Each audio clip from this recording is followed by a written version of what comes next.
Welcome to Buckeyes Tomorrow Morning for Friday, September 20th. I'm your host, Tom Orr. The Marshall game is in 1 day. The game against Michigan in 71 days. Going to be talking a little bit about that Marshall game and some other stuff going around the Ohio State football program today. And we're doing it with help from interviews with Ohio State head coach Ryan Day and everyone's favorite interview subject on this year's team, cornerback Denzel Burke. We're going to start with Ryan Day. This is a question I had for him. He talked at his press conference on Tuesday about the fact that they had hired an analytics company to provide just data to help facilitate some decision-making around the team. So Wednesday after practice, I got a chance to ask him, what kind of information are you getting from the company? And has the feedback they've been giving you on those types of decisions been more aggressive than you typically might be, a little more conservative than you typically might be, or kind of about in line with how you've typically handled these situations in the past? It's pretty much on par with where we've been, and I've got some pretty good feedback on things last year that I felt like we were right where we needed to be, and got some really good feedback from them on that, so that was good. But yeah, I would say with the 2-minute warning, that certainly has changed a little bit. So I thought it'd be a good idea, just to have the weekly reports of what's going on in the NFL, what's going on in college, and have weekly meetings about, what's going on out there. And then we have our charts and our plan and that type of thing. So there's a lot that comes with it, because it is, fourth down, but it's also, when to use timeouts. It's, when to go for two. It's, all those types of things. And, there's a lot that goes with that. So it's been great. It's just another, resource for me to just kind of bounce ideas off of and get some information from. And then I share it with, some of the guys on the staff as well. So we're prepared for different situations, because just when you think, you've seen them all, here comes something new. There are plenty of programs around the nation that will bring in dozens of transfers in any given year to try and fill huge holes on the roster. Ohio State is definitely not in that kind of a spot. They've been able to be a little more surgical, to sort of pick and choose the spots where they want to bring guys in, and to be very, very particular about the kind of guys that they're bringing in. But still, you bring in guys who've never played with each other before. You never knew who they're going to mesh together. They have brought in two players who were transfers this year who've had to work very closely together. That is center Seth McLaughlin from Alabama and quarterback Will Howard from Kansas State. So they're both playing a very big role in this year's team, and they're playing a big role together there. So how have they meshed so well together at that center and quarterback position? And how big is it for the Buckeyes to have that kind of veteran leadership there on offense? Yeah, it started in recruiting when we were at dinner. They hit it off. Parents hit it off, and played against each other. I think maybe it was in the Sugar Bowl when Kansas State played Alabama, and they just instantly had a good relationship. And then once they got here, they spent a lot of time together in the meeting room, looking at protections, talking about the cadence, the snaps, those types of things. And so they're both, very intelligent guys, and communicate both really well. So it certainly helps to have a presence up front and at the quarterback position with both, have command like that. And that's going to be important, especially, as we start heading into these bigger games and start to see different adjustments that have to be made in game. So, but no, they're now I feel like they've been here for a while. They're not newcomers anymore. They're veterans. Ohio State's non-conference schedule is, let's just say, not outstanding this year. Not the strictest test that any team in the nation is going to face, certainly. But this is a team that has been very big on the fact that the standard is the standard. Doesn't matter who's on the schedule. The standard is, what do you have to do to win the national championship? How do you get better? How do you meet the threshold, the benchmarks that the College Football Playoff Committee is setting? All of that kind of stuff. Doesn't matter who they're playing on Saturday. The standard is the standard. So in a week when you've got Marshall on the schedule and they're coming off of an off week, has the intensity in practice been where Ryan Day wants it to be?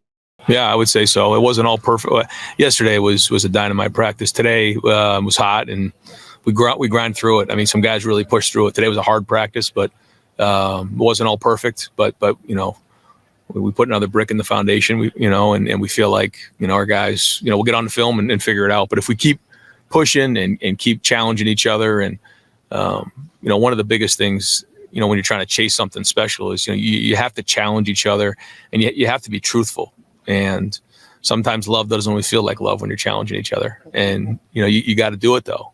And, you have to have that approach that like, I love you so much now that, you're not going to be hurting in the future, that I'm, just going to open up my heart and just push you and feel like you have open conversation back and forth, and I think that's what it is. And if it's not good enough, we got to call it out for what it is, and when it is, we got to celebrate those moments as well. So, all things that we're talking about this week, but I think, overall the intensity was good today. Today was a hot day. I don't know what the temperature was out there, but it was a good day for us to get on the field and get some work in and push through it. And so now, tonight we got to get our rest.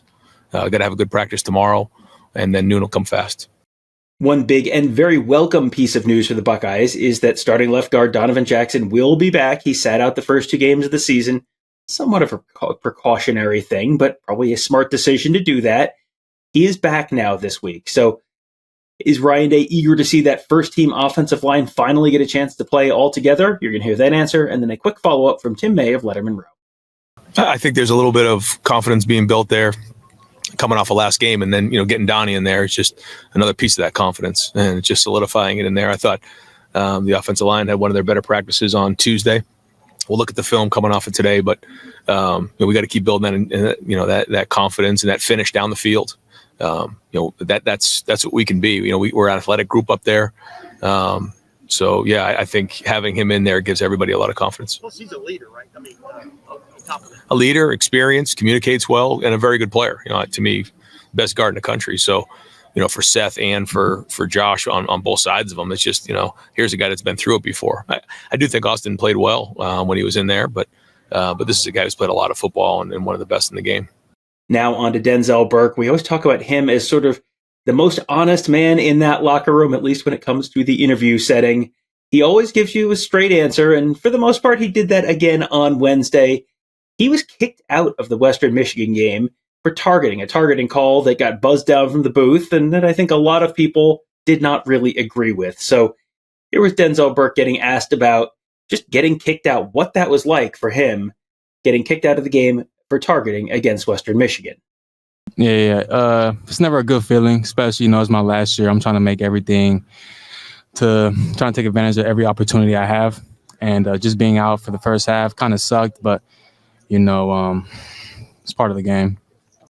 So when you get kicked out of the game like that, you do get to stay on the sideline. That's a relatively new thing. That rule changed a couple of years ago. You no longer have to take the walk of shame back to the locker room. But when you get kicked out of a game like that, what next? What are you doing on the sideline after you gotten booted like that? Really just being a leader, supporting my teammates, making sure, they're taking advantage of their play opportunities, and really just being that vocal leader on the sideline and, lifting the energy up. Denzel Burke talked in another answer that we're not playing for you here, but talked about the fact that they've been more, fairly happy with how they've played so far this season. They're trying to continue to live up to the standard that they want to live up to. But what has Denzel Burke not liked about this season? Here is some of that trademark Denzel Burke honesty. I would just say, how can I say this? I wish our schedule was a little better going into the season, like the start of the season. And another thing I would have to say is I feel like we could run to the ball more and really just take out the little things and, not play to the level of our opponent sometimes.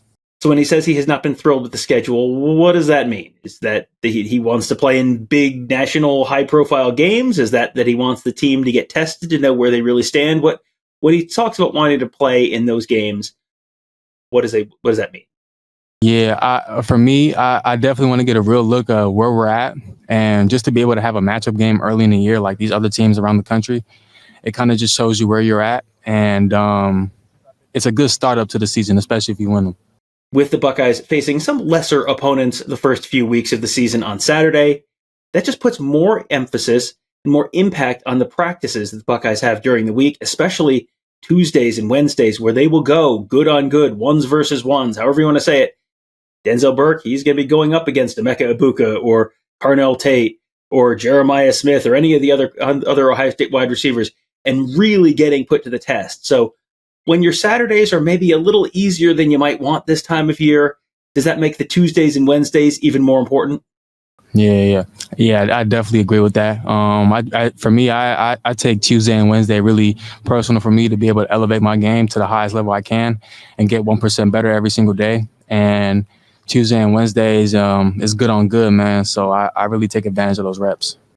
The conversation a little later on went back to that targeting call.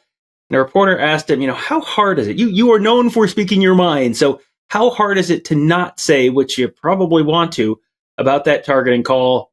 Here comes that trademark Denzel Burke honesty. It's really hard.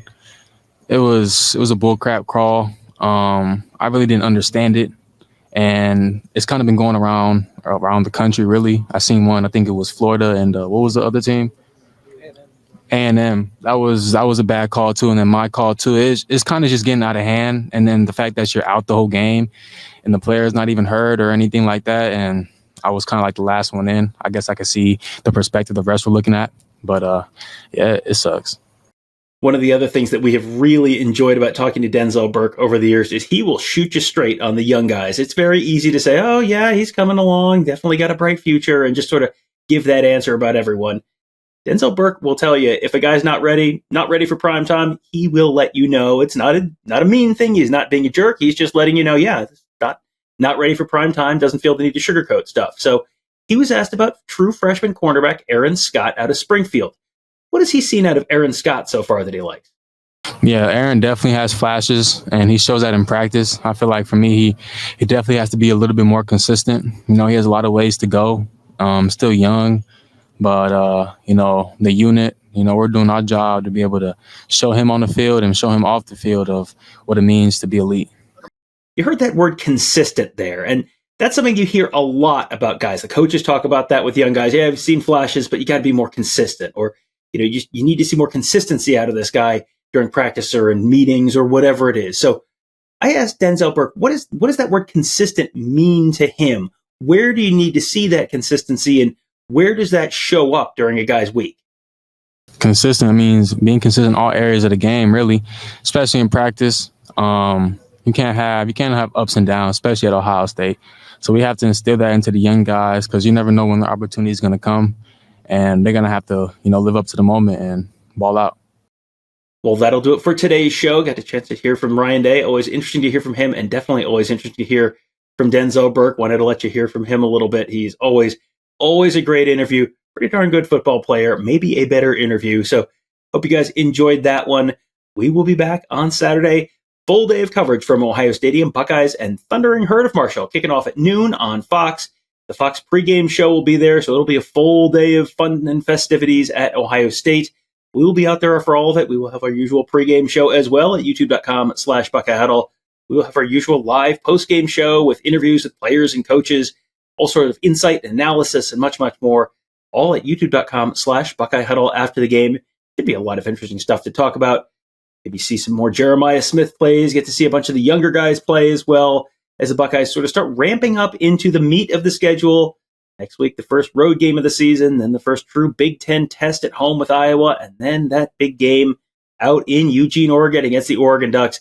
We're heading into the meat of the Buckeye schedule, and a great place to enjoy all of that and to make sure you're up to date on everything is at BuckeyeHuddle.com. That's where Kevin, Tony, and I cover the team. Mark covers recruiting. Got our whole team of X's and O's gurus there to make you a smarter football fan, all at BuckeyeHuddle.com.